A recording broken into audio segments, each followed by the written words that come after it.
my time in the past. But yo, here we are, Tash Pawtcast, episode like 23, 24, something like that. We're getting up there. For stoners, we're getting up there. I forget the number though because stoners, I remember it when I have to do the thing. Anyways, Derek G from Packwoods in Irva. Packwoods. Everybody knows Packwoods. Packwoods are those big fucking fat cigars that come in that crazy package that you have to like unwrap and then unopen and then pull the card out and then pull the glass out and then it's a glass tube that's like super fat and and it got fucking the melted shit on it. You got to unscrew that. Then you take that fucking thing out. It's a cigar. It's like that big and it's covered in fucking like keef and shit and it's got diamonds and shit in it and it's got a glass filter and that's what you got, man. People know those fucking things. Yes, sir. That's the Rolls Royce of the cannabis industry, my friend. It's like you know them from your favorite dispensary and your favorite local plug. Exactly. They've been around for a while. Do you guys take offense that local plugs sell your shit? No, not at all. I mean, we started off in the traditional market. I like how you call it traditional market. Hey, we I don't like that gray market shit. No, it's the traditional market. This is the way that we've always the original market. Like, let's face it, everybody had a plug. You had your guy, and basically we had two New Yorkers that met each other out in L.A. Believe it or not. Okay. One of them is the creative genius, and the other guy is the sales guy. Okay. They came together to come up with a product for us, for the connoisseurs, for the people that are cannabis enthusiasts that want a hand rolled blunt or a hand rolled joint. So when Backwoods started, was it like Packwoods started? Was it like guys actually like trapping, like rolling cigars for themselves and their friends and shit like that? So, yeah, essentially they were research and development in the traditional market. So they actually used a backwoods. Yep. And they would hand roll it with premium flour, and they would use the glass tip. It's live resin infused, keef on the outside. Depends on what state you're in, but it's always for the connoisseurs. Why depends on what state you're in? So in the legal market, they might not have live resin in certain states. They might not. Really? They might be using rosin. Every market's a little different. Is it because of taste or because of legality? Because of supply and demand, what's available. So essentially, we never, for the most part, Packs never cultivates or manufacture. They just manufacture. So they buy wholesale. Yep. The best inputs available. Okay. And then they manufacture a hand-rolled premium product. So you're saying these things started as research and development? Yeah, so they started research and development. So whenever you were near a research and development lab, it was probably hard to find a backwoods. Like if you couldn't find it, then they were probably doing some R&D in your neighborhood. That's interesting. Do they just buy out the backwoods of all the stores? That's how they came up with it. But when you cross over and you go into the legal market, certain things don't go with. So when they came up with the drip, Bravo was working on it using hot wax in a hotel room. There was a crazy smell. So people know. Can I see that thing you have? Yeah. So it's like the ends of Maker's Mark. So it's like Maker's Mark. It's this is our tube now. For compliance, there's no cannabis in here. That's just the. But I'm gonna bring the tube. I'm gonna bring it to the tube. See, it's got the. Go to the middle one. To the middle. It's got the drip. Which is actually pretty fucking badass, to be honest with you. It's like Maker's Mark, with the whiskey. That's where they came up with it. So back in the day, when you would want it to keep something fresh, you would seal it in wax. Yep. And also the royal seal of wax, and basically, royal seal of wax. I like when that. You're thinking of like a king, when you smoke one of these, you feel like a king. You feel like a boss. Well, I want to say, because I'm just back to research and development. It's like, all right, Nate, what we're gonna do is we're gonna take these backwoods, and we're gonna stuff the best flour inside of it. We're gonna pack it as much as we can. Then we're gonna stick some other resin, rosin, diamonds, some other concentrate inside the good flour as much as we can, and then we're gonna roll it in keef as much as we can. It's like, that's research and development, bro. It's like, let's just put as much fucking weed into one thing we smoke at once. Now, here's where we've done that before. That's exactly where it came from. Let's come up with the best blunt and the best joint. So the blunt is the classic, the joint is the heavy. Why Backwoods? So we smoke blunts. Okay, but like so I mean, yeah, but let's be fair about that. Come on. Yeah. When people smoke blunts, there's different kinds of fucking blunts. A Backwoods and a Fronto is like a specific thing that, like, if you're not into specifically that, it might be a little harsh. Might be a little like, if you're someone who's like, obviously street smokers from the 80s and 90s and shit, we came up through Philly's blunts and fucking Backwoods and shit. So like, we get it. I've actually moved off them by now. Like, my lungs, I smoke too much. It's like, when I smoked with you the other day, that was the first time. I mean, I got like 10 of these. All right, and they're all one thing. you know. That's why we have the heavies. For the Wiz Khalifas and for you, we have the same thing, but in a heavy, which is a rice paper instead of a hemp paper. Now, before I get to the heavy, let me finish the classic real quick. Please. When we go from traditional to the legal market, certain things don't work, right? So one thing, we need a child safety cap. So obviously, this is not wax, but back in the day, it was really wax. We would dip it in wax. And then the other thing is, we can't use a Backwoods. So just so everybody knows, the stuff that you're getting in the store is actually done in a hemp wrap. But it's not just some hemp wrap that we picked off the shelf. Like, this is the difference. So it's not tobacco. It's not tobacco. This is the difference between us and everybody else. We have the top dogs. They're not accountants. These are connoisseurs. So it took Bravo years to come up with like the right R&D, where they send their hemp wraps down to the Dominican Republic to a tobacco factory where they treat it with terps so that it mimics the properties of a real Backwoods. So it's going to taste like you were smoking a Backwood. It'll feel like it, the big clouds. All of the other properties are there, but there's no tobacco, so you're not going to get that head high, but everything's with live resin, so you're going to get super high anyway. So you're telling me it's like a Franken tobacco. It's almost like a healthier tobacco. I mean, I guess you can't use healthy. I can't say healthy, right? But here's like, the wraps right here. You can open one up. It's like the old wraps. And now, when you buy our wraps, these are papers. Yeah, that's the hemp wrap. The same thing we use in our blunts. This is the blunts. Now, some people like flavored ones. So, like, when I do some R&D work, I might smoke a grape hemp wrap with permanent marker. And like, that sounds like a purple marker. Like, there's so many cool things that we can do by having these options here, by having our own wraps. So you get 2 wraps and a glass tip. Before I even open it, though, step 1, hand break down your herb. Yeah, this is grinder, not use recommended. Yep. Why? So you want to break it up so that the nugs are bigger, so that you can form your roll, like your log. Like a grinder is good for the heavy, and we'll get into the heavy. But we're not, like I said, we're not run by accountants. We're run by connoisseurs. So we have different tips for each of the products. Yeah, well, that's what I'm trying to get. That's what I'm trying to get at. Little details. So people might not know, like, you know what I'm saying? Because when you look at the tip that it comes with, you're gonna in a heavy, you're gonna grind it, right? So you're gonna have a finer tip.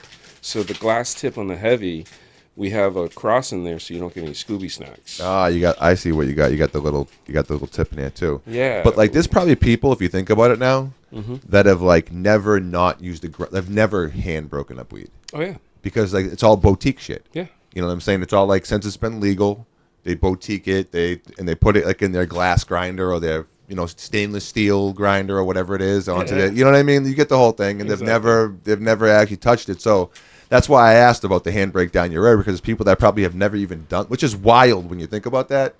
You know what I mean? Like, oh yeah, we're already at a place. I was talking to someone last week about this. We're already at a place that there's people that won't understand that we've been to jail for weed. Oh yeah. There's already kids that are like in their mid-20s that have grown up with nothing but legal weed that don't even understand that like 10 years ago people were doing fucking time.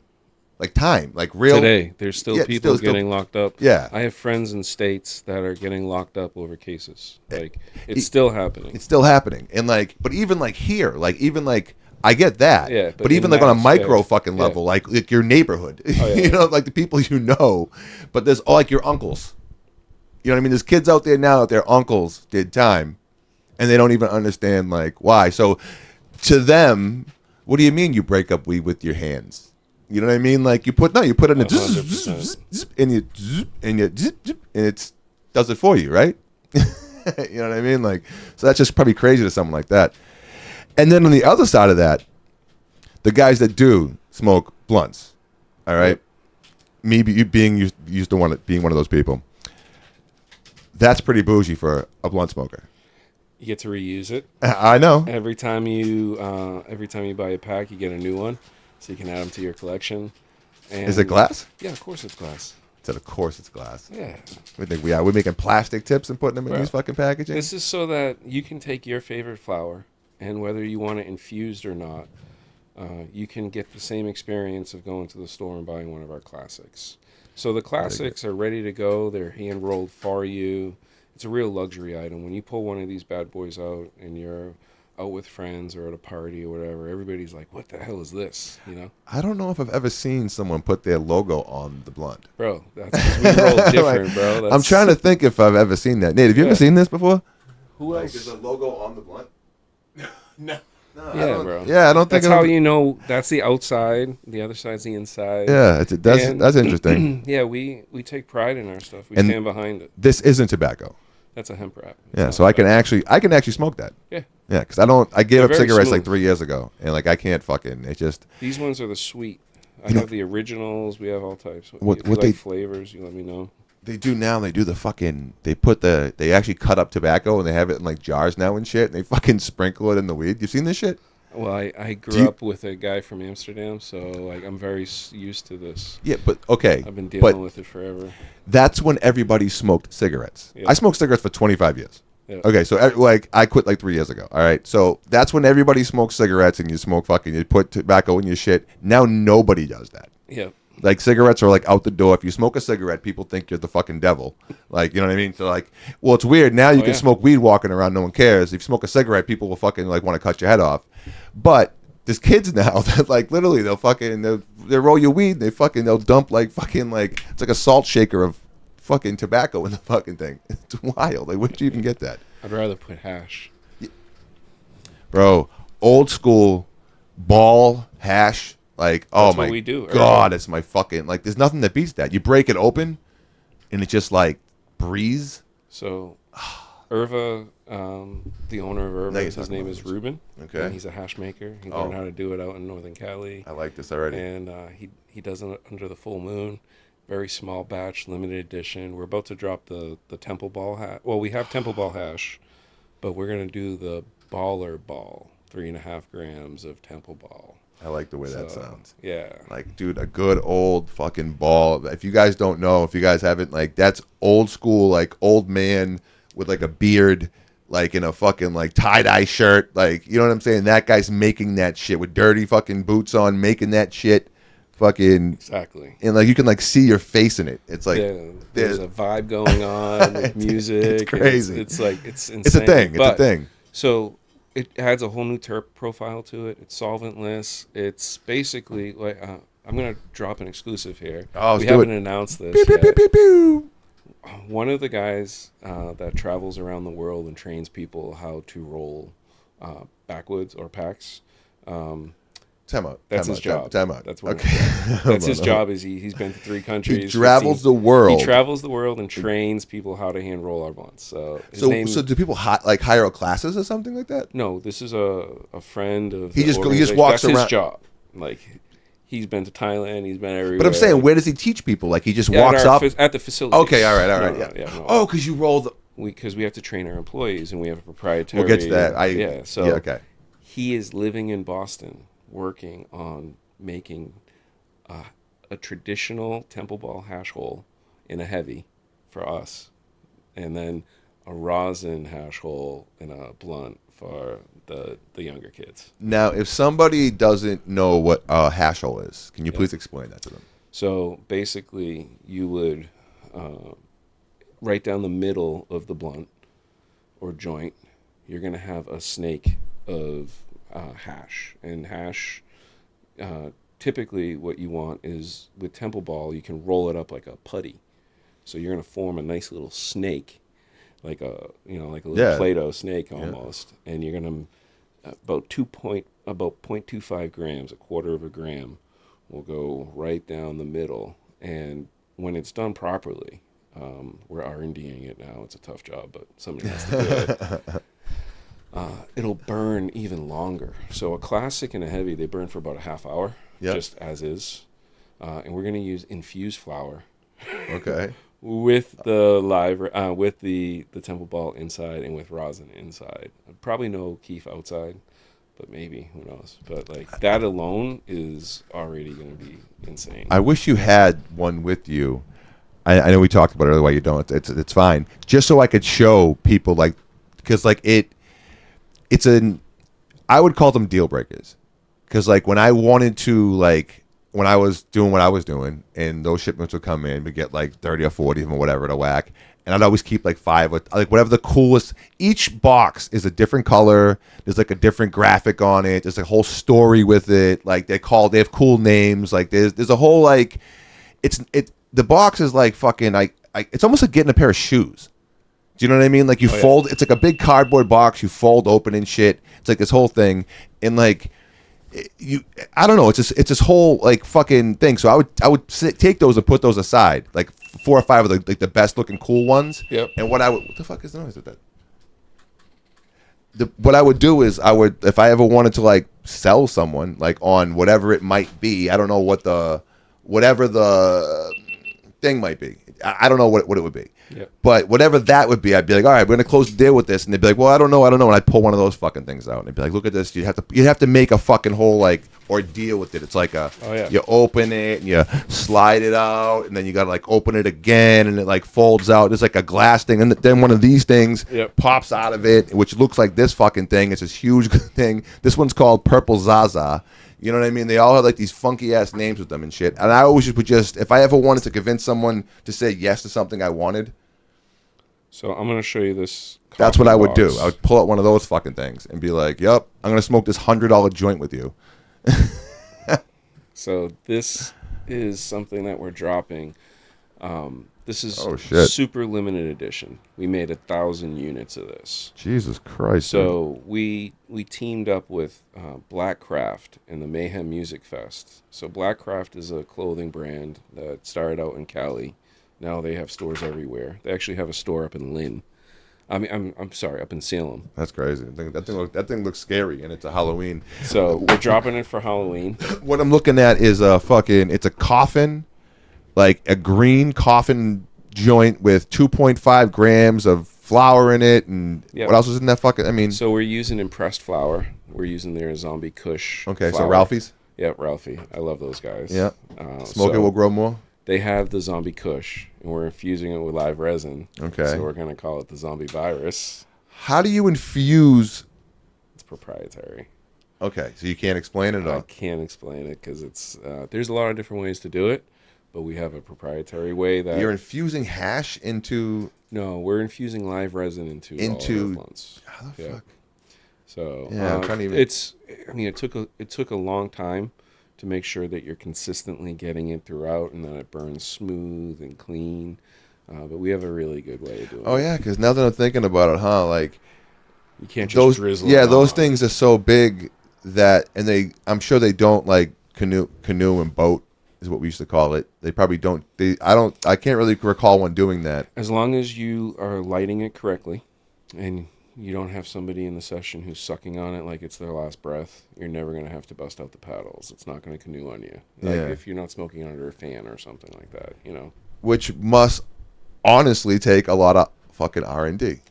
A lot of R&D. It's tough. We put our lives on the line for this. So you have like... I guess try to walk me through the process here, because they're pretty cool, impressive like products, right? But the way I'm getting the vibe from you is the uniform. Every single one of them is the exact same as the other one. It's like McDonald's. If I buy one fucking here, I'm going to buy one there. It's going to be, regardless of like the flour will be different. Maybe the thing will be, but the feel of it is the same. Yes. How do you go about something like that? Like, how does that? So it's the SOPs. So that's what's really nice is Packs. They're in 3 countries and 15 states. What countries are those?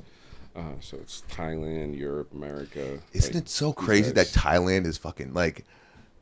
It's great. You know, this But is where we want it to be. those are one of those places though. Like if you had cannabis before, like you would die. Like you know, like Oh, I know, right? like they would Flog fucking you and they all would that, like yeah. they would put you in jail forever, execute you, and now I know they're going hard. they go hard, like hard, like yeah. You think people people don't know like Thailand? Look at YouTube Thailand cannabis. They're fucking like it's Wild West shit out there. Basically, we want to be anywhere that you can have legal cannabis. We want to be. So they're gonna get there. Like this team, it's a small team, but they're doing amazing things. Like the stuff that they have, the product they have, the brand, the marketing, everything. These guys have it dialed in, bro. Like they've learned from their experiences. Like, you know, they've been in the game for a long time, and this is not their first rodeo. So when they came in and they helped us set up and all of that, like they're hands-on making sure that it hits their quality. Some of these are the pickiest connoisseurs that you are going to work with. So when they come in and I'm bringing them around to the cultivators that I want to use for what we're going to be making and all that stuff, and like they're getting samples from secret shopping and all of that stuff, like they'll light up a joint and then they'll be like, this tastes like... Do you say secret shopping? Yeah, so we walk into the dispensaries and we ask the bud tender what their favorite flower is and what they're smoking and all that, and then we buy it and try it and we see if it tastes like wet dog or not. Like, you know, a lot of it tastes like air. Like there's a lot of good product on the market now. Like a couple years ago, like when I opened up Cape Cod Cannabis, it's getting better. It's getting better. I was embarrassed when I had friends come down to my dispensary when I first opened, and yeah, I was telling them like, listen, don't buy the flower. Like, buy like a vape or an edible or a T-shirt. Or, like, I appreciate the support, but do not buy the flower. And now that's changed. There's actually the quality's gone up and the prices have come down, where it makes sense for a brand like Packwoods to be able to come in and operate. But if we started back then and we got greedy and tried to jump in right away, our customers are the connoisseurs. Yeah, they'll spend $50 for a blunt, but if it's trash, they're You're never only coming getting one back. of them. Yeah. So we make sure, like, we spend money. For us, it starts with fire in. We need to tour. We need to see what's currently available. We buy small batch. And then, like, so we're only buying, like, 10 pounds at a time. And we're not making enough. Like, we only make enough to supply our current partners. And, like, we project. Like, I could have sold into way more stores than I did when we first launched. But the experience that Packs has had from launching into so many states, they had me put the brakes on, and they're like, yo, bro, you don't understand. Like, yeah, you can get into 100 stores, whatever, but reorders, bud tender training, brand ambassadors, pop-ups, do we have the manpower and to do all this shit? Are we going to make sure that they're going to have product when they want to reorder these things? So they held me back, and I'm so glad they did. Because if it was just me doing it myself, I would have just gone for it. Well, but it's their experience to help us make sure that we're servicing our partners correctly. You're making me look at it in a whole different way, actually. So, Packwoods themselves, those cool names and stuff they have and everything, like that's them. Like it's all that stuff. But what I'm saying, you say you go out and buy small batches. Yeah. So now, if I go out and buy like an AK-47, let's say, and it's really good, and we make that.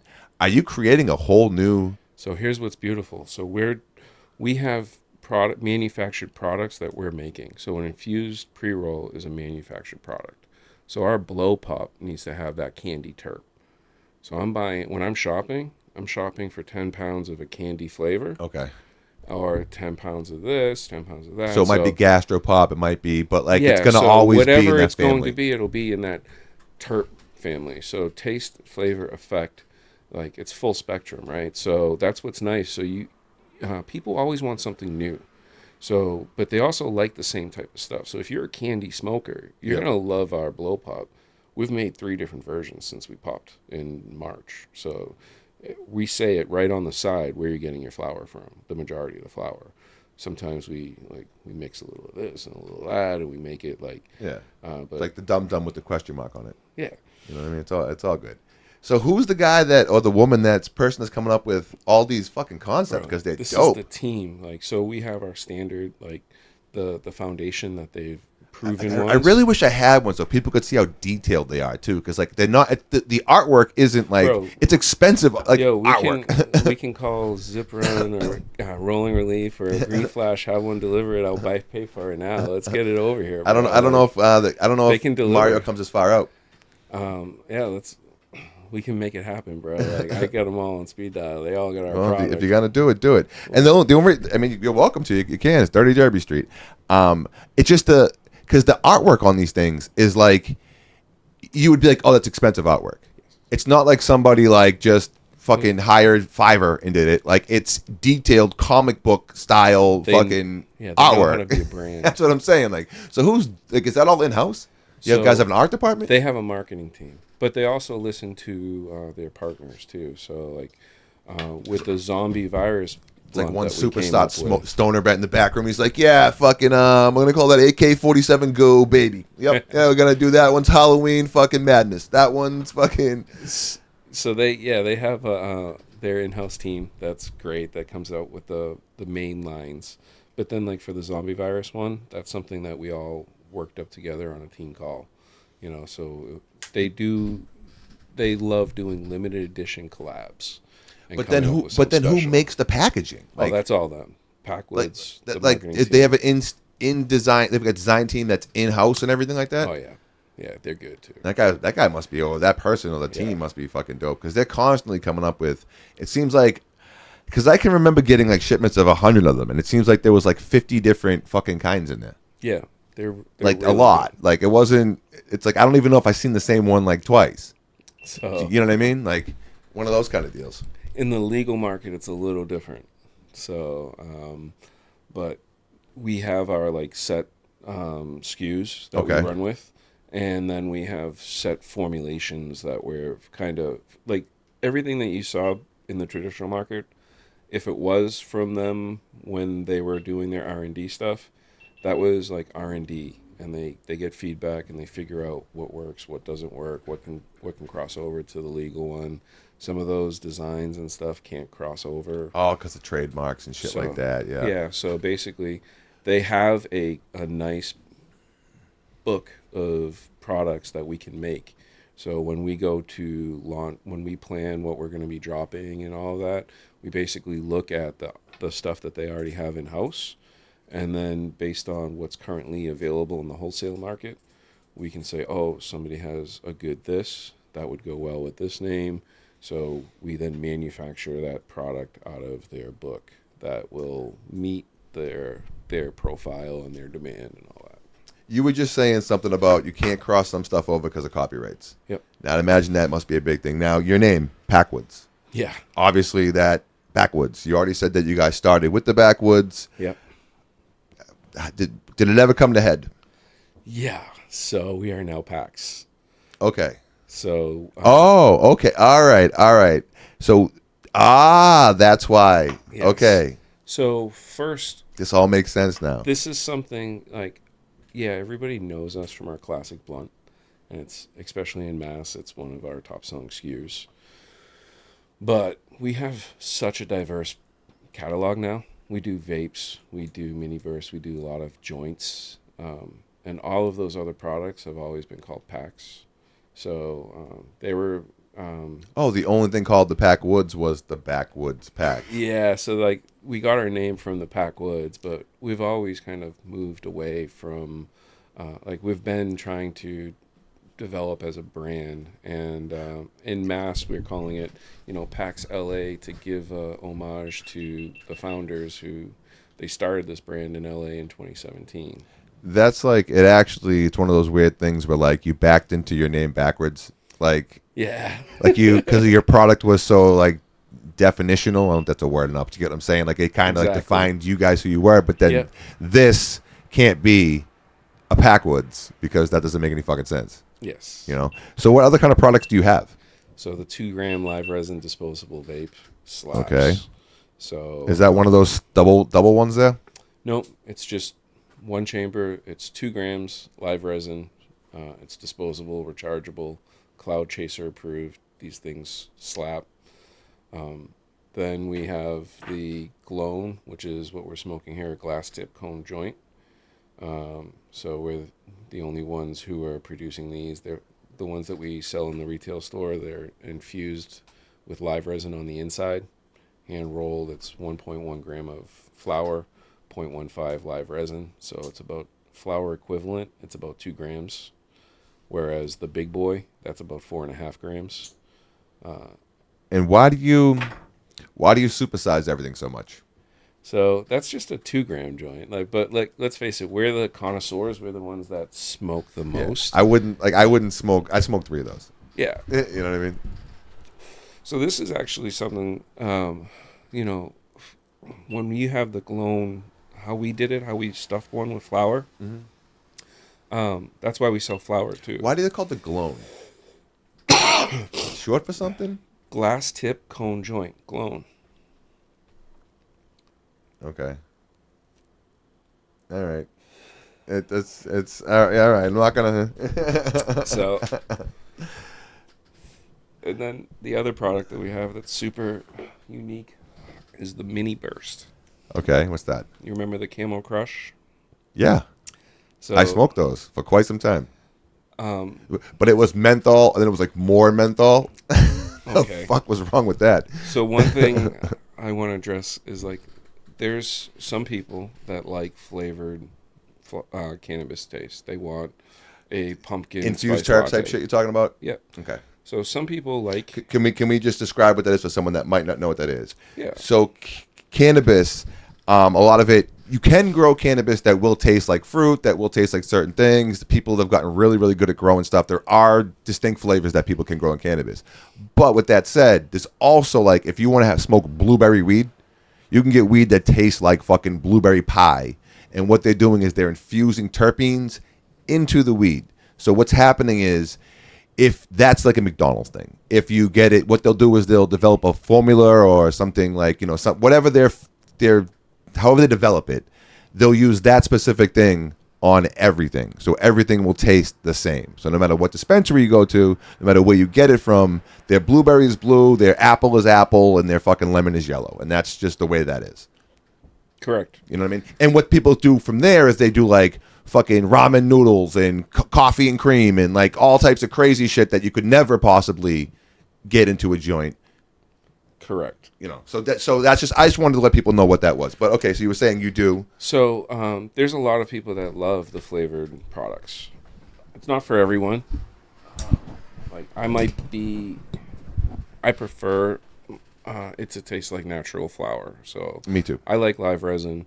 Because live resin's the closest that you can get to tasting real flour if you don't have flour. So you know the difference between distillate and live resin? Yes. So I don't smoke hot dog water. I smoke live resin. The distillate is like the little screw-on carts. Not all of them, but like your majority of those kind of things. Like it's not. So basically, the main difference is when you harvest a plant. If you don't flash freeze that plant, it's going to be distillate. But if you and why would you flash freeze a plant? So that you can preserve the plant and you can get all of the cannabinoids and the terpenes. Distillate is just pure THC. So, and then you have to add everything back in. And you can do it. Some people do it well, some people don't. So what that is, though, because it was kind of interesting. I was on a farm not like last week, and that's what they were doing. They cut the plant, and they immediately bring it to the freezer. Yep. And they freeze it, because what happens is the plant loses, like anything that's alive, it loses value the longer it's dead. Exactly. So when they want to make some live resin, rosin, that's what you gotta spend the money on the freezers. It's Choptober, so there's a lot of plants coming down. Yeah, and a portion of that will go and be frozen, and that stuff can be turned into higher end concentrates.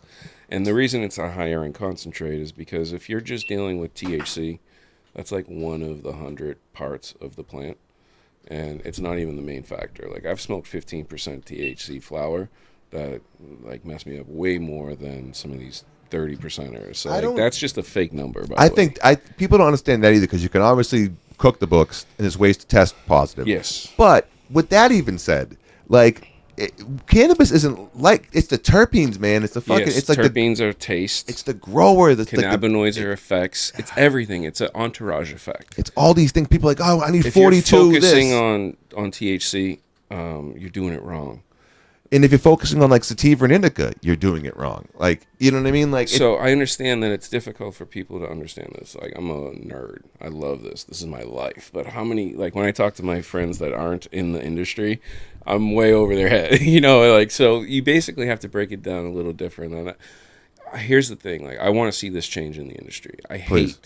So I've been selling cannabis for 30 years now. I just spoke at the Freedom Rally. Yeah. I started at the 94 rally, and I just spoke at the one this dope. year. Congratulations, man. Thank you. It's fucking dope. So I got my start in the traditional market, right? And I never sold weed based off of a test result. And I would never believe a test result that I got from some dude, right? Like, Yeah. if I tested it myself, that's different. But Plus, it's also like what you're doing is taking a yield of like, I don't know, 100 plants, picking the best fucking bud, moistening it out, doing this, whatever you. sending in, and then you can sell everything in that row, knowing that the stuff on the top is going to test higher than the stuff on the bottom of the same plant. So if you're buying off of THC, you're doing it wrong. Ask when it was harvested, because guess what?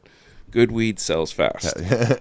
That's another thing people don't get. So if when, it was when you, harvested last year, when you're it's probably not that good. when you're buying those $100 ounces, those $70 ounces, what you are buying is weed from the previous harvest, maybe 2 or 3 previous Don't harvests. get mad if it turns into dust. You bro. know, it's like Like, it's terrible. But you know. you were saying, No, yeah, so I want to see that change where people stop buying off of price or potency, and they start wanting to buy off of taste and effect. would you go into a fucking bar and be like, give me 6 shots of fucking Everclear right now and glunk, glunk, glunk? Like, exactly. You wouldn't There's do people that. that do that, you know.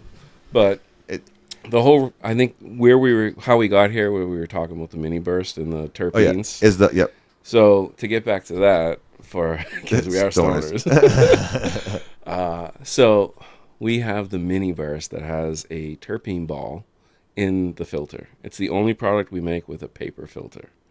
And it's the only product on the market like this. Nobody else is doing this.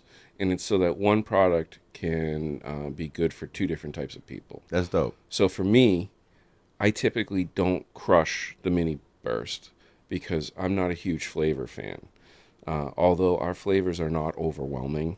So like if we have the like black cherry gelato, we'll put like a vanilla scent, like a little hint of vanilla into so it's it. like it's a complimentary. It complements with it, and it's not too overwhelming. It does leave a little taste in my mouth where I kind of want to smoke more weed. So, and it's a little dog walker. So, but it is infused with live resin again. So, like that little dog walker is more like a regular size joint, and like a regular size joint is more like a 2 gram that joint. love those, and like And- it's just, I feel like I'm just, You smoke too much. I smoke too much. But this is a 5-pack, and they're perfect for if you're just going to take a quick trip or like you just need a little something. Like, so we have something for everyone. Like, also, if you're at a party and you don't want to pass a joint around, you can pop this out, and 5 people can smoke. Everybody can get their own. One thing that we do, you know how all of our products have the glass tip? Yeah. So one thing you can do before you pass it is like hit it real quick, and that'll kill any germs. So, like, if you're in a group setting or you don't know anybody, like, maybe you don't want to smoke. Somebody passes you a joint, you're like, oh, weird. It's once again, you're the last person I smoke. I was just funny because, like, I usually don't even smoke. I usually don't even pass weed on the show. I don't know, the second time we've done it. Like, Nate, no, like, we don't do that. Like, we just, everyone has their own shit all the time. Yeah. Yeah, that's like a thing that changed. I don't know, like, after COVID, it really, really changed, but that's also because like people have to travel the whole world to get cannabis anymore. Yeah. And they call it cannabis now and shit like that. You know, like all these weird things. No, man, it's interesting. You guys put a lot of work and a lot of effort into obviously doing what you do. I'm confused though because you told me earlier it was 2 guys from New York and it says born in Los Angeles. So 2 New Yorkers moved out to LA. Okay. And they started the legal brand in LA in 2017. Because that's when like so that's weed where it was like fucking like Snoop Dogg was fucking like running the world and exactly fucking doing all that shit. So they started the brand out there. I started my dispensary down in Cape Cod Cannabis. It took me 3 years to open that up. Okay, so you from being like a trapper, being someone who got his hands dirty in the game, ever do time? I've been arrested. I am a social equity applicant. Okay. How did you end up transforming that and parlaying that, jumping over to the legal market? So I saw where the industry was going, right? I knew that being a trapper was only going to last so long. Now, with everything going legal, I looked at it like this was the end of prohibition. Okay. And, well, it is. yeah. So, like, but when alcohol ended, Yep. there were established brands. We'll call those MSOs, multi-state operators. Okay. And then there were a lot of new brands that came out and that made a name for themselves. And I've put my life on the line for this shit. I've been shot at. I've been raided. I have friends who like, so there was no way in hell I was going to let these fucking Chads and Brads come in here and make all this fucking money, and I wasn't going to make anything. Mm-hmm. So I had a record for doing these crimes, selling cannabis, right? So I had experience. Yeah. I've been, like I said, I've been trapping since '94. So, like, everything that we have to learn and go through, and it's a lot. By the way, all the people that like have caught cases doing this shit and have experience doing this, those are all the brands that you actually like. Like, you might not know that because you don't know the people behind them all, but trust me, I've met most of them, and the people that actually have experience in the game are the brands that you're actually buying and like. So there's a lot of experience that goes R&D, we'll call it, that goes into this, and luckily, I went to some lawyers that I knew, and I opened up a consulting company, and I said, hey, if you have any Chads and Brads that are that need a cannabis expert, here's my Corey.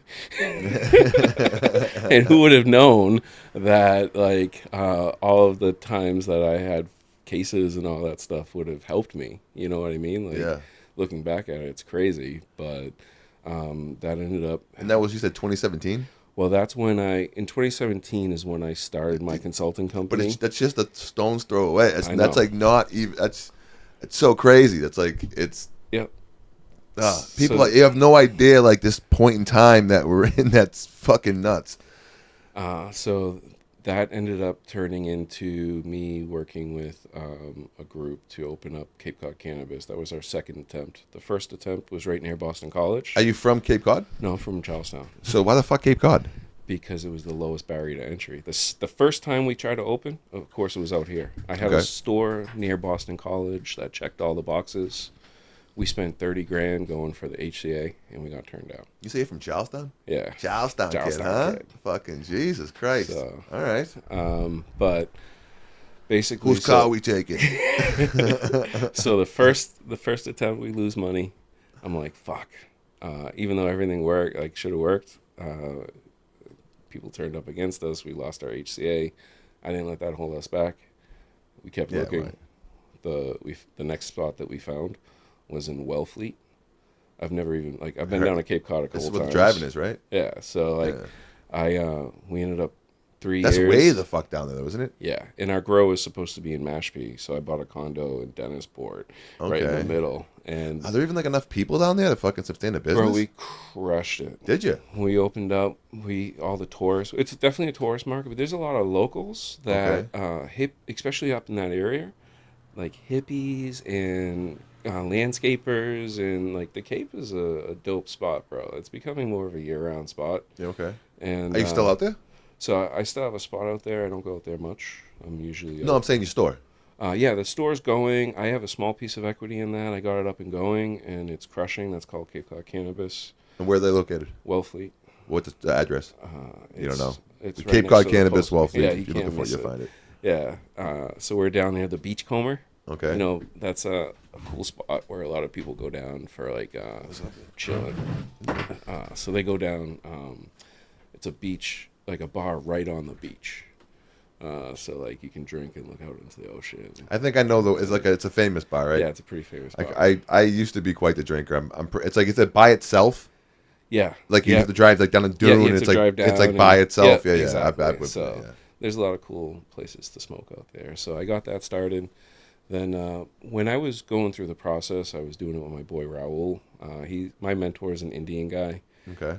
He owned Cashmere on Newberry Street. He owns liquor stores and a couple other restaurants and stuff. I was just watching something last night about like the history of cannabis. I forget why it was on. It just popped on, but it was talking all about the original origin being in India. Oh yeah, yeah. That's where Kush comes from. Oh yeah. So who knew? I learned a lot from him, just from his business acumen, but also about all of that, the culture and everything. So he helped me get into the industry. Like he was my mentor.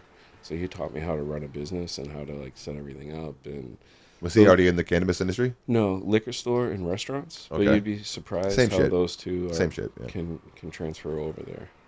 So we get Cape Cod Cannabis up and going, and then I was working with Raul, who is his nephew, my mentor's nephew. He opened up Elevated Roots. Okay. They have 3 locations: Kingston, Abington, and Halifax. So we did a deal for home delivery and social consumption licenses, where they have 5 of my licenses. I work with them to do those things. Dope. We decided not to do home delivery at the moment, just with the current rules, the way things are, all the no towns that we have to flip, and the 2-driver rule, and like the regulations. It doesn't make sense financially to What's a 2-driver rule? You have to have 2 drivers in the vehicle when you deliver cannabis. So the salary, but there's only one the steering payroll. wheel. I know, like it's insane. Like what's they got rid of it, but they voted to get rid of it, but they still haven't enacted it. It's still draining budgets. Like what's the reasoning for that? It is what it is. But I'm saying, what is like when you're like that's fucking retarded? They want more They're protection. They want 2 people there. And, why? Does one have a gun? No. We have a body cam. Can one of them fight? There's no money in the vehicle. And you got some old lady with you. Like, what the fuck are we supposed to do now? Ounce per person. So like, there's not even a lot of product in the vehicles. So like, you'd be better off robbing a pizza delivery guy than you would a cannabis guy. Like, because you're not going to get much. But I'm saying, like, with their 2-driver rule, you figure, all right, one dude has to be like at least like 220 and can fight. You know what I mean? No. Like, just 2 old people in there. Like, what the fuck's it matter? You have 2 cameras, 2 views of you getting robbed, I guess. So yeah. So how do you end up with like Packs? So it was funny because the home delivery thing, we decided at the end of last year that we weren't going to do home delivery. And I had been working with Elevated to open that up for a year. And my boy Ruben, who owns Irva, he started off as a caregiver, doing custom tinctures and topicals for kids with cancer, helping like cannabis nurses. Like he's a real, grassroots guy. He works with Bedell's Edibles, that's a micro business out in Northampton. That's the manufacturer that makes the Irva product line. Okay. We have Temple Ball hash, we have tinctures, we have topicals, we have infused pre-rolls called Slumber Puffs. They're infused with CBN. CBN's a cannabinoid. Okay. So cannabinoids are the effects. Yep. So if you want to go to sleep, smoke a Slumber Puff. It's a little infused pre-roll that just knocks you right out. And what's the cannabinoid that makes you fall asleep? CBN. Think night. CBG, good for gut health and giggly. We have THCV. It's basically legal Adderall. It makes you happy and energy and focused. So there's like a cannabinoid for everything. People don't understand too that you have like a system in your body that like all these things match up to. Endocannabinoid system. And I don't know. It's just like that's what's actually going to make you tired or fucking energetic, not the shape of the fucking tree. Like, so some people can drink coffee and fall asleep. Well, so you have to know how your system is and what you like. I like spicy food. My girl doesn't. I don't like botanical terpenes. My girl does. That's a good way to describe that. So you got to figure out what you like. And then here's where I want to see the cannabis industry go. Educate the bud tenders. Give them the knowledge and the tools and the training they need to make good recommendations so that they can ask a person, what have you tried? What do you like? Okay, based on that, here's what we have that I think you'll like. And that's where the industry needs to go. But it starts with training, and Chads and Brads don't know, so they're not going to pay. They can't train. What you just said right there was like, if people want to know the correct way to select weed or cannabis, I hate that, but whatever, select that is exactly what you just said, because like you just said, we could both drink the same cup of coffee, but I might fall asleep on that cup of coffee and you might be wired. Yep. So what he's trying to say is that everyone's system is different. Facts. So we might smoke the same cannabis and have different effects happen because everyone's system different. So I might get a sativa that gets me energetic, but it might make him tired. Sativa doesn't make you energetic or tired. It's the cannabinoids in the sativa that's going to do that, which react to your system, and how those chemicals react. That's what's going to produce the thing. So it might be different for everybody. So if these 3 weeds make you tired, chances are this 4th one, part of the same family, is going to get you tired. Exactly. A bud tender that's trained would know that. Correct. That's what he's trying to say. And that's 100%. The way you should smoke weed. You shouldn't walk to a bud tender and say, what makes me high and energetic? They're going to go, this. Yep. That's wrong, because that might not get you energetic. You know what I'm saying? Like, it's so simple, and basically all you have to do is just write down, or there's a cool app called Tetragram. You sign up for free. It's a diary. You put in like what you consumed, how you consumed it, how it made you feel, and then once you have that data, from there you can then pick what you actually like and dial it in. Well, it's like if you're smoking enough shit, you're like, oh, I like cheeses because they do this. Mm-hmm. I like fucking Kushes because they do this. I like you'll know by the name of it and what it is, like what it's going to kind of do to you. Exactly. Because you know your own shit. Exactly. And if you don't even want to get that complicated, just ask when it was harvested or packaged, because then you'll know if it's fresh, it's good. Think of it like if you're going to Whole Foods or not. There you go again. I say to people all the time, cannabis is like vegetables. They think I'm crazy, but I'm like, no, it's 100%. Not, because there's like nutrients in it for you. Like it's the same thing. It's leafy. It's green. It's a flower. Why would that be any different than any other fucking plant? You know what I'm saying? I don't understand why people don't get this. It's like, it's crazy, man. It's crazy. Damn, but you guys got a lot of shit going on. I mean, between the wraps, the joints, that's crazy with the I gotta try one of those, the capsules you were saying. What the hell is it called? The crushes? The mini bursts. Those you know what he's talking about, right? The fucking cigarettes used to have the balls in them. You snap it and they become menthol. He didn't smoke cigarettes. The Camel made them. Camel used to make these cigarettes. They probably still make them. And it would be a regular cigarette, like a Marlboro Red, and you would smoke it and you would crush this like fucking, it was like a pebble inside the filter, and it would pop and make a popping noise, and then it would be a menthol cigarette. You'd be smoking a Newport all of a sudden. 100%. But I remember by the end of it, when I was going like out of state buying like, at this time I'm buying like fucking cases of cigarettes because it's cheaper, and like this is how crazy you're getting. And I would get the ones that were menthol cigarettes. They were already menthol. Yep.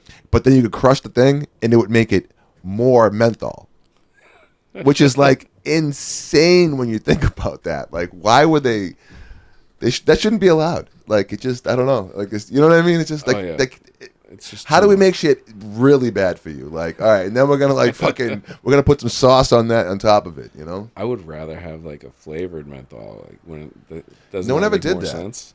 No like one ever have did the menthol and then have like a strawberry or a blueberry or something in there. That would have been dope. You know what was dope? When I quit smoking cigarettes, I used this product called Mountain Smokes. I actually ended up like buying equity in the company and shit. Oh wow. Yeah, I smoked like I said 23, 24 years. I smoked for a long time. And Newports, hundreds, you know what I'm saying?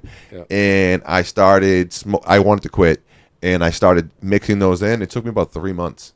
I was completely off cigarettes, never smoked again. But one of the cigarettes was pineapple flavored. It was like a pineapple menthol flavor. Oh, yeah. And it was fucking good. We might have a pineapple vape coming down the line. Oh, yeah? I like that. We might. We'll see. Fucking, that's crazy. So what's Erva? Tell me about that. So Erva means cannabis in Portuguese. Okay. Are you Portuguese? No, Ruben is. He's the founder of the company. So he started off as a caregiver, got the micro business license. That's the manufacturing and distribution for Packs in Massachusetts. So we also make the Temple Ball hash. We make the Slumber Puffs. We make a lot of tinctures and topicals. It's more for the health and wellness side and for the older customers. So between that and Packs, we have a very diverse menu. Okay. So we have literally something for everyone. What's your favorite product between all of it? I've been smoking a lot of the GLONES lately. You know, it's perfect for me because I do smoke a lot. So one GLONE will do it for me because it's live resin. So the Sour Gusher is a nice one. You're into fruity shit.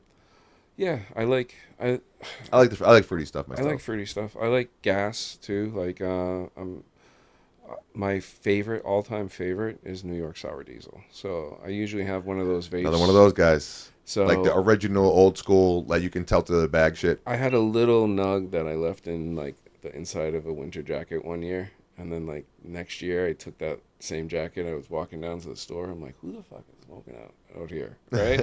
And I get into the grocery store and I still smell it. I'm like, hold on. I find this little nug. I'm like, damn, like that is the like I haven't seen that in a long time, but that cut of the sour diesel.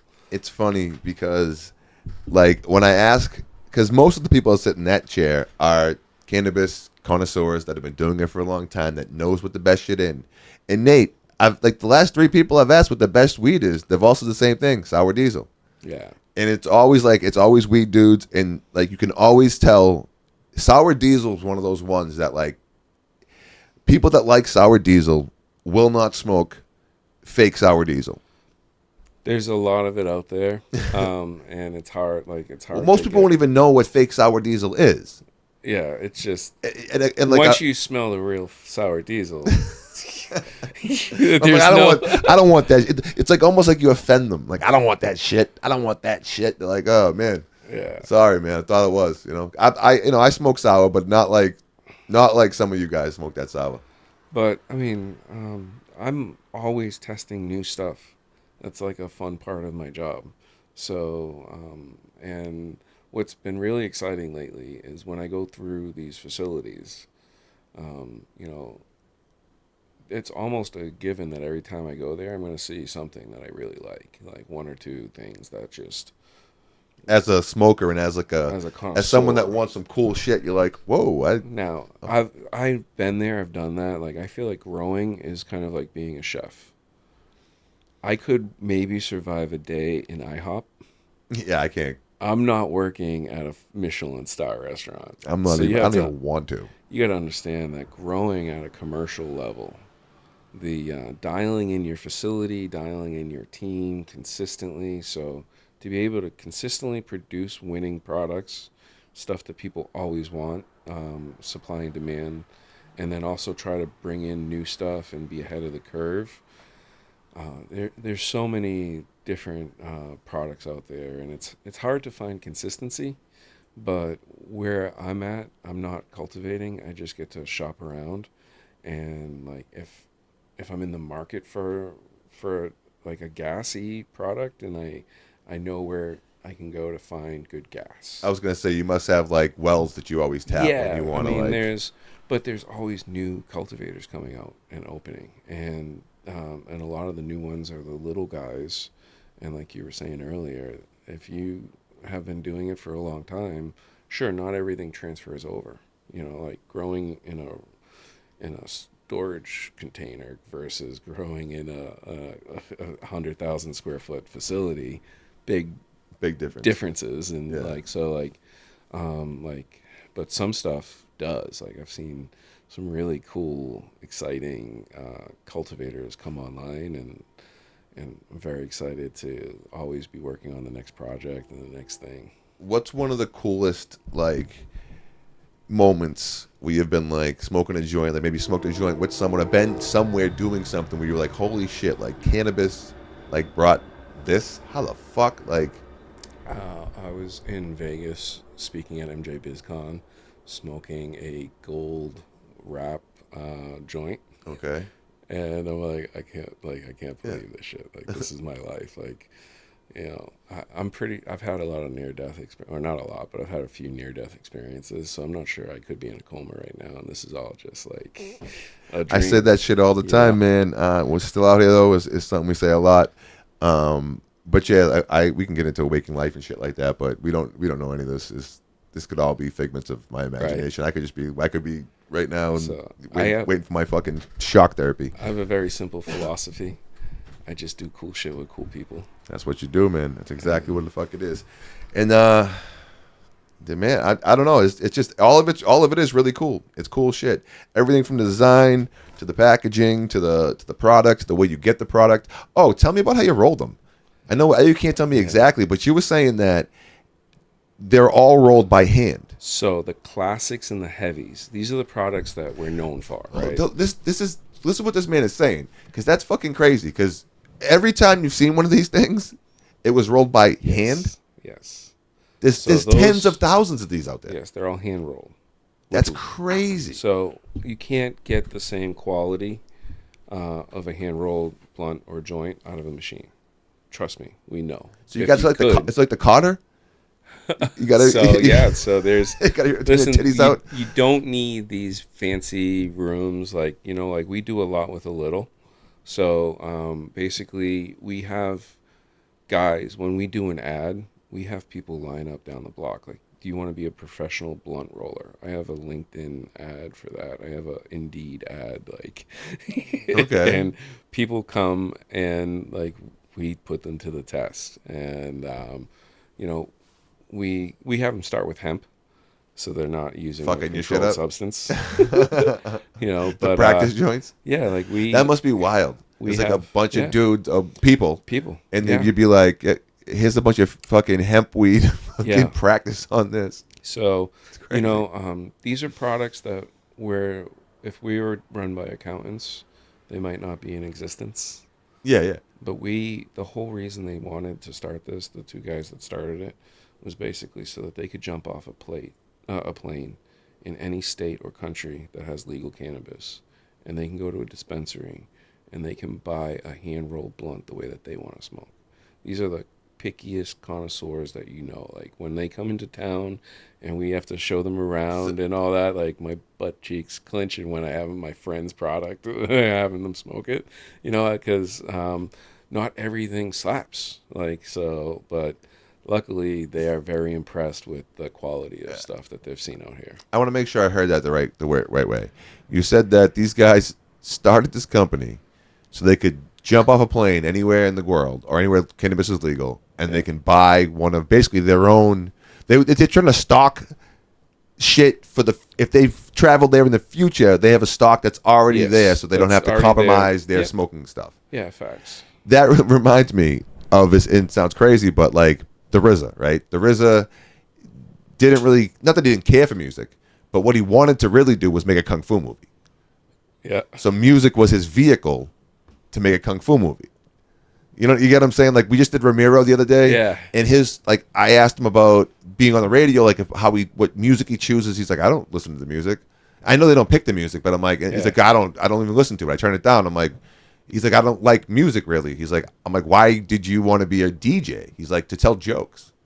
Oh wow. He's like, it was either tell jokes on the radio or have to do stand up. And he explained how having to do stand-up, you have to memorize the same shit, do the same shit every night. On the radio, he can reach more people and tell different jokes every day. So that's what he chose. Blew my fucking mind. Like, you don't even understand why people do things, and you think they're doing the greatest thing ever, and it's like, no, I'm doing some other shit. Like, I actually want to, like, fly kites. I'm just doing this shit to, like, get my kite money up. You know what I'm saying? Like, facts. But that's what it is, Yeah. It's cool shit, man. I really appreciate you coming down. Of course, bro. I was already fucking passed by. Believe that shit? Wow. It's been actually more than an hour. It's crazy. Nice. Is there anything else you want to tell us about any of this stuff? Yeah, so I'm announcing that we are opening a new store. Okay. It's a Packs store? So we're calling it 605 Grass Ave. Okay. So we're Massachusetts out here, right? Yeah. So okay. Now Mass Ave just became Grass Ave. Okay, have you been to Mass Ave? So our store is at 605. Okay. It's about 2 blocks away from Methadone Mile. Okay. We want to get people off of opioids and on cannabinoids. I like it. So we're putting our money where our mouth is. That sure as fuck is. So, I'm not making a joke about it. I'm like, I'm trying to process what you're saying. I'm like, all right, like. So we're in, where the South End is, where the park opens up, where you can park. Yeah. So if you park right there and you walk towards Methadone Mile, Yeah. you go across one set of lights and our store's on the right. Okay. So we're going to be selling hemp, like cannabinoid, CBD, THC, not THC products yet. Okay. We are going to go for a license there and put a dispensary there. But until that comes through, because opening in Boston takes a long time. You have to go through the Boston Cannabis Board first. People have no idea about this. And then you have to go Millions of through the state dollars. process. So we own the property. We're going to just sell swag, because every time I go into a dispensary, people love swag. They want the shirts. They want the rolling trays. They want all this stuff. Like, people love it. But you can't buy it anywhere. It's so hard to get your hands on it. The bud tenders love it. Customers love it. So we're going to do a swag store where you'll be able to come in, get any swag you want from our brands and from our partner brands. And then we also have hemp products there. So you'll be able to get all of your CBD and all of that. That's interesting. I'm just still thinking about the whole. So you're putting your money where your mouth is. You're in, like, a lot of my friends have died of heroin. Yep. You know what I mean? So it's just straight up like that. It's interesting to think that obviously everyone's going to tell you it's not going to work. Yeah. Like, everyone's going to say that. That's fine. Regardless of the point. Why still do it? Do you have a personal, like, have you lost someone personally or anything like that? Or your partners have or something like that? We all have. Obviously, right? but like. I mean, this is a big industry in a small community. So, I mean, I love this, by the way. Like, I don't want, I 100% support and love what you're doing. I'm trying to flush it out. Like, so Irv is all about grassroots to greatness. We started off as caregivers. Are you ex-opiate or anything? No. Okay. I'm not. But we partnered up with Beantown Greentown. Okay. Are you familiar with these guys? Yeah, awesome guys. So basically, the store is going to be a Beantown Greentown Irva Packwoods store. Okay. Where we're going to go direct to consumer. We have our fan base, and we have our people that want our products, and we know we're going to be successful. And honestly, we own the building. It's where we own our spot, so we're not worried about making money there. Not everything that we do is always about making money, right? So we are going to make a positive impact in that community. We're going to try to clean that up. I like that. That's what I'm getting at right there. Yeah. Because what people don't understand, excuse me, or maybe they do understand, but like when you have a dilapidated neighborhood, you put a business in that neighborhood that starts to do well, or like even like maintains a nice facade of the building and makes it stay clean and make sure there's like not people doing drugs in front of the building and shit like that. We're gonna have security. Maybe somebody else will put another store next to it. Yep. And then maybe someone will put a store next to that store. And the next thing you know, boom, you have a community again. And someone has to be the first person to drop that shoe. And that's kind of what I was getting at. Like, because I'm a like, money where your mouth is, motherfucker. Like, I'm on the streets, hands into it. Let's do it. People. This is real people's fucking lives, and I take personal offense to people who fuck around with it. So that's dope. Like that, you are willing to put your neck on the line and put your financial and fuck the board, fuck the trustees and all that other shit, because you ain't gonna make a lot of money off this to begin with. But if you invest in the community and you're the flagship store in that community, maybe even a place that the community knows is like a safe spot in, you know what I'm saying? Like that's 100%. You got to start from your corner if you want to reach the nation. So that's going to be the headquarters where Beantown Greentown they're known for cleaning up. So Beantown Greentown, I didn't want to take in your interview, but what they do is during the Hemp Fest, all that fucking trash that everyone throws around, those guys riding around in the fucking carts picking all that shit up. Beantown Greentown, do that shit for free every year, so you guys can have the fucking Hemp Fest every year. The Hemp Fest almost got shut down. It sure did. And if it wasn't for them coming in and cleaning up the mess, literally, yeah, we wouldn't be here. They had to sit down with the city and promised that if they could have one more Hemp Fest, and if there was any fucking trash left on the common at all, it was done. And those guys went out there and they cleaned up every single piece of fucking trash. Amazing, and have been cleaning up every single piece of trash since. It's been like 10 years now. So now we have a new mission. We're going to turn 605 That's Mass Ave. Andrew Muddy right there. He's a good-ass dude. Good-ass dude. we're turning 605 Mass Ave into 605 Grass Ave, and we're gonna clean it up. Now it makes sense. I like it. It took me a minute to process it because like it does sound like a funny idea. Like, and I know that every single person that doesn't understand is gonna be like, "You're gonna lose money. Don't do that. It's a hellhole." Yeah, I know. That's why we're going there. Yep. That's exactly the reason why we're going there. And if someone has to, if you didn't care, you wouldn't do it. Like, yeah, it's like that's because it's gonna be a care project, and you're gonna have to give to get. Yep. You know what I'm saying? So that's cool, man. I really hope that there's people out there that, I mean, heroin. Let's be honest, heroin and CBD, they're very far apart from each other. But with that said, it's an option and it's a start, and hopefully somebody out there sees that beacon and maybe even just walks in there and talks to people, and maybe they can point them in the right fucking direction. And that's what it is. It's really a foundation where we can get people a pathway to be able to look at another option, another solution. I love it. And I'm not saying go from heroin to CBD. Obviously. So it's not going to work. But from opioids to cannabinoids, that can work. The conversation of, I don't want to do this anymore and how do I stop? Yes. Maybe there's no one in that fucking neighborhood to even talk to. So we have a nice little outdoor patio that's going to have some chairs, a table. People can come, sit down. They need water. We have Narcan. We have I have Narcan. Say it with your chest. You have Narcan. Like this is part of what it is. Like we have to. Like I said, all my friends are dead. So like we have to call this what it is to get to where we got to go. Yep. You know what I'm saying? And people got to put their money where their mouth is. I wasn't expecting for you to say that kind of stuff. That's really dope. That like I really hope that works. And I'll support anything you guys do there. Period. Like ever tell me about anything there, bring the cameras or bring the people, put the things out. Anything that goes there, we'll go, because in my mind that's more important than really anything. Making money. Well, no, you. As Spencer will say, you got to feed the dream. Yeah, you know what I'm saying. You got it. Like the machine needs gas. Like so, it's not for free. But if we can, that's really hands-on changing lives. Yeah, yeah. That's why we're doing this, man. Like that's like the whole reason I crossed over from legacy to legal was to be a brand and to make a difference, right? So honestly, I made way more money and I worked way less and was less stressful to be in the traditional market. So if you really want to cross your brand over, it's not to make money. Like there's so many other ways to make money in this world. But if you have a vision, if you want to do something bigger, the cannabis industry is a great way to get there. You know, I look at it like I love it. Yeah, I really love it, man. I applaud you for that, and I really like. Once again, I hope that goes well. If you want to look into this camera right here, and you can tell everybody where they can find you, like Instagram and shit like that, and also where they can find all these amazing Packs products and shit. So, yeah. So I am Derek D, and Get Packs Official is our main Instagram.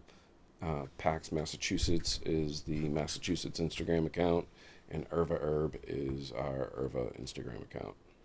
And where can we find like some of these products? If you go on both of our websites, we have a store locator. We're in about 80 to 100 stores right now. Pretty much every store that I've been into in the city, they have it in there. Yeah, just our stuff sells out pretty fast though. So, but it's nice because it's small batch, limited edition.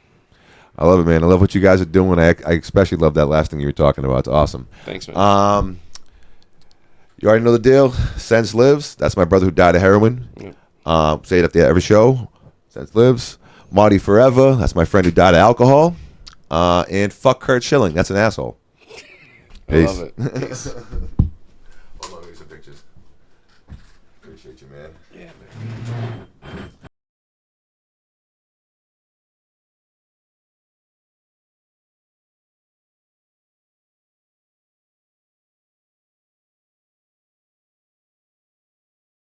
Guys from Maine, I used to love growing.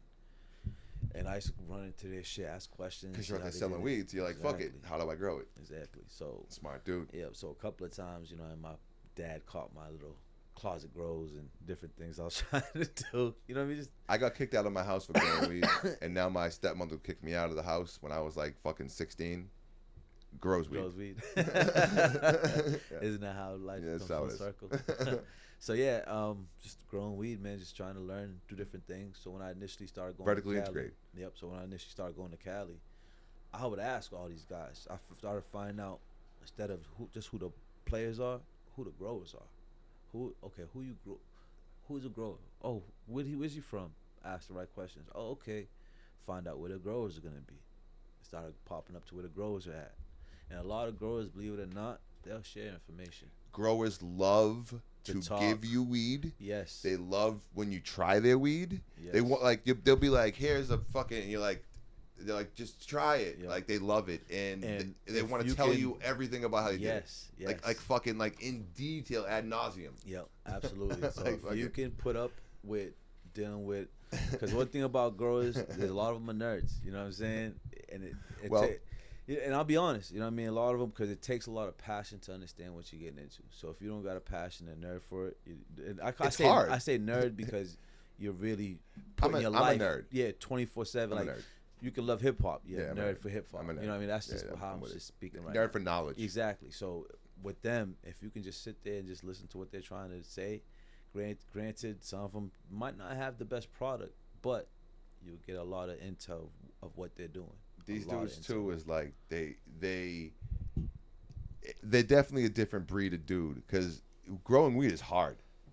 People like, you grow weed, I'm like, are you fucking crazy? Yeah, it's hard Like, as this shit. fucking, you know, I got time to grow fucking weed. You know how much time that shit takes to grow fucking weed? Yeah, but if you're not at least doing 18 hours a day or 12 hours a day, you're not growing weed. Yeah, it's fucking, it's a crazy hard thing to do. So you're growing your own shit, you're putting it in your own bags. You're completely vertically integrated. Yeah, Like, you got So- your own merch. Yeah. You're probably printing your own fucking shit at this point in time. absolutely. And I Yeah, guess absolutely. I see you. I see you. Yeah. So in 2-3 weeks, what can we So- expect? What's going on? Yeah, so what I've been doing is for the last 4 years, man, Cultivating. just cultivating and trying to find the right growers and right genetics and right shit, because what's been happening, unfortunately, this I can only speak for myself, is I've been bringing, and I shouldn't have been bringing, a lot of my homegrown product to different growers, right? Different cultivation facilities. Because I'll be honest, I don't got $1 million, $5 million to open Yeah. up a type of facility that I want to open up. Yeah. So the best thing I can do, the best thing I can do is try to vertically integrate myself with certain brands, with different cultivators, try to see if I can even work with them. Yeah. A lot of Smart. them, a lot of them, because I try to see who was doing what. They seen what I was growing. They ain't trying to fuck with me because they see that I can either take, in my opinion, either take their job, or they try to just hire me and want to keep me under them so they can just, you know what I mean? Yeah, we'll get you integrated eventually, but I'm too smart for that. Where I have my Yeah. contracts already set, my lawyer's already like, yeah. Once we, Oh, you have lawyers and shit already? Oh yeah. So they once hate I you. sign the I dotted love line, it. it's not Fucking that. Yeah, love I'd it. help you, but best believe, where's my room at? Where's what? You know what I mean? Like, nah, that's not how I'm trying to come to the table. So I eventually found the right partners. You know what I mean? That they're willing to listen to what I got going on, and they'll listen to what I have. Dope. So they just seeing what I was doing. They loved what I was doing, and been working with them. So, and believe it or not, they actually had some of the same genetics that I was working with. So it was easy integration where they grew to the right standard that I was looking for, and yeah, man. That's Sky- dope, man. sky's the Congratulations, limit. man. Yeah, That's man. dope. How long it take this whole thing, concept to now? Fuck. Since 4 years, 4 5 years? years. Yeah, Did you ever think about giving up? Shit, there's no choice. No I have choice? no choice, man. I think So about there's giving up every day no for like choice. 5 minutes, and I'm like, yeah, fuck it. I'm too I have- far in this goddamn I thing. I have can't bills stop to now. pay, man. Yeah, exactly. That's why I can't give up. So you're 2 to 3 weeks away. So in 2 to 3 weeks, what can we expect from Juice? We're gonna be launching hopefully the best product in Massachusetts. Right now, you're a caregiver, right? Yep. Can people get cannabis from you right Yeah, now? absolutely. Find us at the Freedom Rally this Saturday. Okay. You know what I mean? But yeah, they can go to our website. Someone can become an ish customer if they'd want to be. Absolutely. Okay. You know, And you have a website up? Yep. Oh, that's- Absolutely. Yep. What's the website? Juice-co.com. You know what I Dope. mean? You find all of our merch, all of our stuff on And how to get in touch with you and Yeah, everything like that. all Okay. about our Okay. Instagram. So legal game now. How are you coming out? What are you coming out? Where are you gonna be? Dispensaries? So we're launching at New Deer. Dope. New Dia right across from Fenway. Yep. That's what we're gonna launch. The reason why we're trying to push it because we want to launch. Let me know. I'll come with the camera and shit like Yeah, that. we're trying to push it during the baseball season. Still try to get some of those customers from there. See what get our product. Send out a whole bunch of merchandise. Try to get a little block party going. Dope.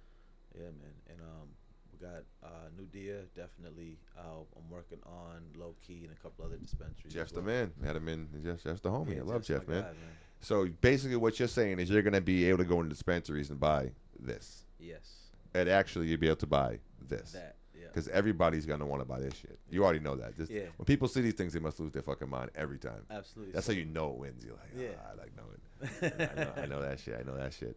So that's cool as shit. So you're gonna be starting a New Dia, talking to Jeff and shit. You should fuck with Albie over Firebrand and shit. Go talk to him. Oh yeah, no, he I'm just waiting to finalize my menu. That's what I'm looking to do right now. Because right now I only got 2 things on my menu, and I want to broaden that to at least 5 or 6 items, including pre-rolls and things of that nature, before I start going to other dispensaries. Because I know a lot of times, especially and that's one thing I tell you guys to do: do your research on what dispensaries, because they have to share this information with you on how they're selling, what their sellers are, as far as if it's pre-rolls, ace, you know what I mean, ounces, whatever it is.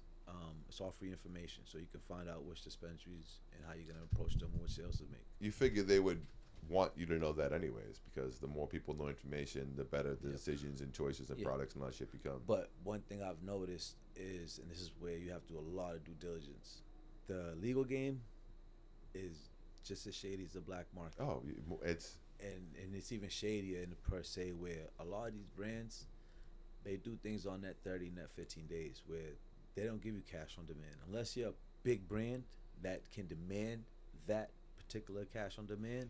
so people understand this. You guys have been fronted weed before. Yep. It's like that on a scale of like millions of dollars. Exactly. So And if you're just a business that's just starting out and you have all your shit and then you have to give it to a bigger company who has money and can easily just give you the money, and they make you wait in that 15, which is 15 days, and that 30, which is a 30-day contract, I mean, they don't have to pay you shit for 30 fucking days. Yep. So imagine your plug you going to your plug and being like, yo, I want like a quarter pound of weed. Maybe your regular thing is an ounce, and you're like, I want a quarter pound this time. And he's like, all right. And you're like, all right, I want you to front that for me for a fucking month. What do you think your plug would say? You know what I'm saying? Times, so there you go. That's the cannabis business. And not only that, you have to like now like fucking like every fucking piece of paper, every fucking cap, every sticker, every fucking tube, everything has to be noted, like stocked, tagged, and if that's off by one fucking thing, you could lose your entire license. Yep. And guess what? You're paying out of pocket for everything. So a lot of times you could be $20,000 in, and that could be all you have. And guess what? You gotta wait 30,000 to get paid. I mean, 30 days to get paid. And this is the fucked up thing. So let's say you go. I'm not saying this could happen, but let's say you go to a place like a New Dia or any other place, and they're a lot more powerful than you are, right? Who says they have to pay you? Yeah, because now you get a lawyer. But this is the fucked up thing. Good luck going to court to go get money on something that's not federally mandated. You can't put your money in a bank. Of course not. So how you gonna get how you suing for something that's federally illegal? I'm not even that. You're 1,000% right with that. But how much does that fucking lawyer cost? Exactly. To tell you that you can't do it. Yep. And then you have to fight. You know what I'm saying? Like, now I just paid you $3,000 to tell me I can't do this. You know what I'm saying? Like that kind of shit. Like, people have no idea what exactly this all entails. That's why you have to build relationships. It's crazy. It's just like anything else. I mean, because in the real world, people do get fronted. You do end up building relationships and getting cuffed and all this other shit, and you really don't have to pay anyone back either. Mm-hmm. Just the repercussions are different. Like, someone might show up at your fucking house with a gun or some shit like that, but you know, that might happen to other shit too, though. You know. Hey. Fucking, there's certain people on the team there for a reason, right? So fucking, you were talking about, yeah, it was,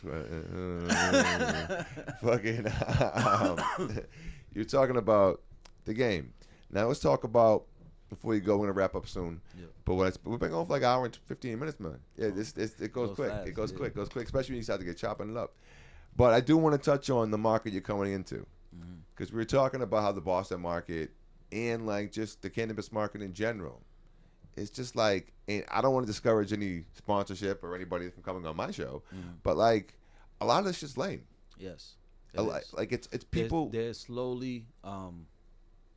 So that's another reason why I'm trying to launch fast, is because I've been going to a lot more shows lately and announcing the presence, and I think they're starting to understand the cultural takeover.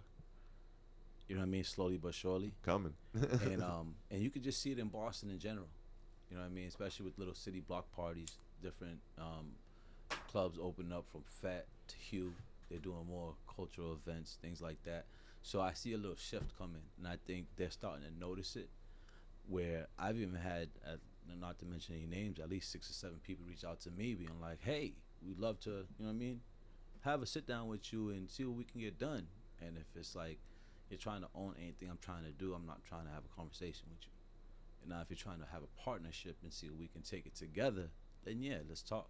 You know what I mean? So that's where I'm at right now, because they're starting to see that.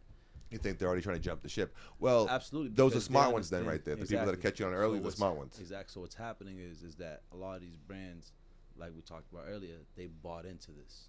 They have no idea where they think they can just throw money at the problem. These were people that were buying $40 Ace back in 1990. Yeah. You know what I'm saying? Exactly. Like, and that's not a good thing. That's a bad thing. That's a really bad thing. Like, fucking, like. Or believe it or not, so I've been to several cultivation facilities. I'm talking about $1 million facilities out here that I've talked to their head growers, and they've told me, I've never grew weed in my life. I have my master's degree in horticulture or whatever. I just figured it was an easy shift. And it's like, okay, and I'm trying their flower. And they're like, yeah, we just can't get it dialed in yet. You got any suggestions? And I told them, like, hey, you can pay me, you know what I mean, $1,000 for, you know what I mean, an hour for some, you know what I mean, for some consultation, but I'm not trying to do anything else. That's crazy. Nick, that's up? No? Yes. Minimum good? Stop 1 second. I'll bring it right back to that. Party stop. Good dying.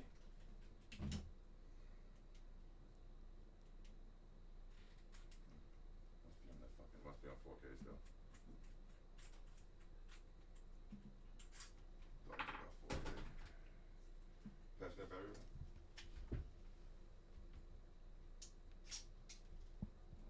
Which one is it? The square one.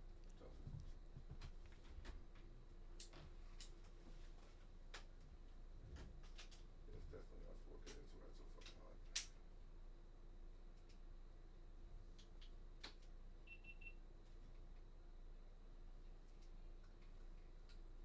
Go to the middle.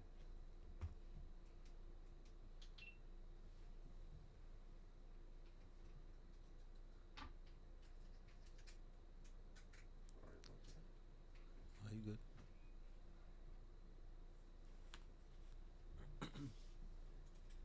This thing's supposed to go for 3 hours. It's on 4K. We'll only go for a little bit over an hour.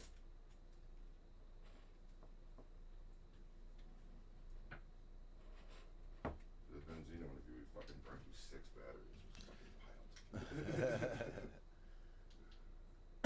piled. Yeah, I heard once he gets talking, he goes.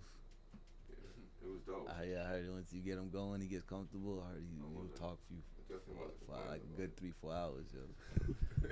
Am I lying or what? I wasn't here for Oh, the you wasn't interview. here? What the fuck were you talking about? You stopped that, right? No.